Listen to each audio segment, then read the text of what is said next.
Ahoj, ako sa máš? Tu môžete vidieť, ako sa zobrazujú správy, či už na PC alebo na mobile, po odoslaní kampane masových správ alebo broadcastov z Colburn. Ako to môžeme urobiť? Je to veľmi jednoduché.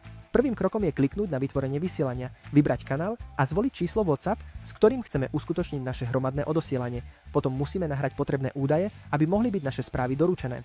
Máme dva spôsoby, ako to urobiť, buď prostredníctvom CSV súboru alebo cez segmenty. Pre CSV musíme kliknúť na nahratie súboru, vybrať dokument a kliknúť na akceptovať.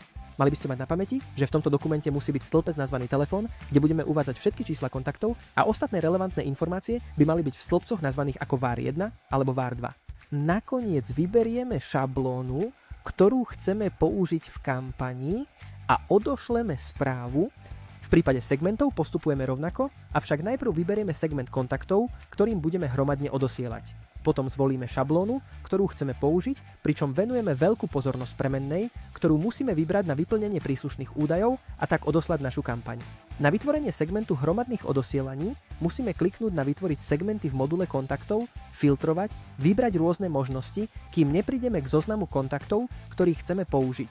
Kliknúť na uložiť a pomenovať segment, ktorý budeme používať pre našu kampaň hromadných odosielaní.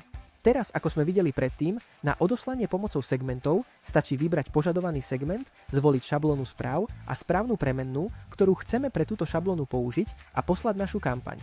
Hotovo!